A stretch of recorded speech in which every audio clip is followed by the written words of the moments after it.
সময় নষ্ট, মোবাইলে সময় নষ্ট, ফেসবুকে সময় নষ্ট, ইউটিউবে সময় নষ্ট, জুয়ার আড্ডায় সময় নষ্ট, মদের আড্ডায় সময় নষ্ট। এই যুবক সমাজ দিয়ে জাতির কি হবে?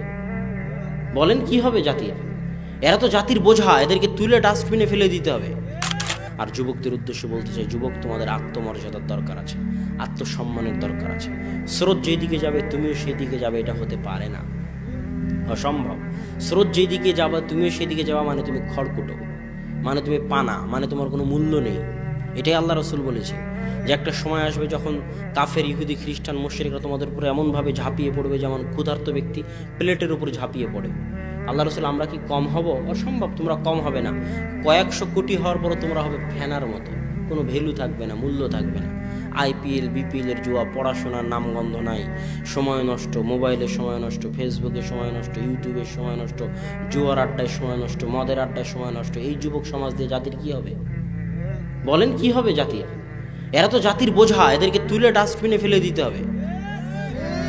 এরা জাতির জন্য বোঝা, এদেরকে তুলে ডাস্টবিনে ফেলে দিতে হবে। ইসরায়েলে যাও, ইসরায়েলের ইহুদি কয়দিন বিপিএল এর আয়োজন করে, কয়দিন আইপিএল এর আয়োজন করে, কয়দিন ওরা মদ, জুয়া, আড্ডা নিয়ে ব্যস্ত থাকে। গিয়ে দেখে আসো, ওদের কাজ পড়াশোনা করা, ব্যাংক ব্যালেন্স, অর্থনীতি, জ্ঞান বিজ্ঞান, গবেষণা, প্রযুক্তিতে উন্নত হয়ে তোমাদেরকে কচু কাটা করা, এটা হলো ওদের উদ্দেশ্য। আর তোমাকে ওই যে বিপিএল, আইপিএল, নারী, নাচ, গান, ফেসবুক, ইউটিউব, সময় নষ্ট, মদ জুয়াতে ব্যস্ত রেখে তোমার মাথাকে ভোঁতা করে দেওয়া, তোমার ব্রেনকে অচল করে দেওয়া। আর তুমি ওই যে জীবনে কোনোদিন পড়াশোনা করোনি, তখন আর কি করবা? তখন পদ্মা সেতু বানাতে ইঞ্জিনিয়ার ভাড়া করা লাগে, চায়না থেকে ইঞ্জিনিয়ার ভাড়া করা লাগে, কোরিয়া থেকে। আর তুমি গিয়ে ইট বালু নিয়ে ওখানে লেবারি করবা। এই হলো উন্নত বাংলাদেশ।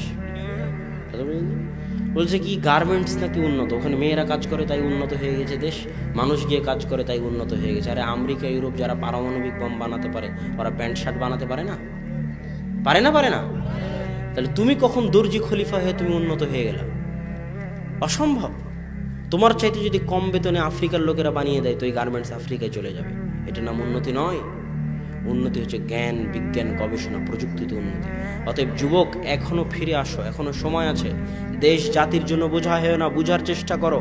দাওয়াতি কাজে সময় দাও, পড়াশোনায় সময় দাও, দেশ জাতিকে রক্ষা করার জন্য সময় দাও। দেশ জাতির জন্য বোঝা হয় না। দুনিয়া অল্প দিনের, কিছু করে গেলে মানুষ স্মরণে রাখবে, পরকালে পাবে। আর জাতির জন্য বোঝা হয়ে গেলে পরিবারের জন্য বোঝা, পিতার জন্য বোঝা, মাতার জন্য বোঝা, জাতির জন্য বোঝা, দেশের জন্য বোঝা, তুলে ডাস্টবিনে ফেলে দিতে হবে। কোনো কাজ নেই। এদেশের হাজারো যুবক ডাস্টবিনে ফেলে দেওয়ার যোগ্য। অতএব যুবক, তুমি নিজেকে কাজে লাগানোর করে গড়ে তোলো, পড়াশোনায় সময় দাও, জ্ঞান অর্জনে সময় দাও। স্কুল কলেজ যেখানে থাকো, বিশ্ববিদ্যালয়ে থাকো, যে শাখায় থাকো, সালাত, সিয়াম, ইসলাম আদায়ের মাধ্যমে জ্ঞান বিজ্ঞান অর্জনের দিকে সময় দাও। সময় নষ্ট করিও না।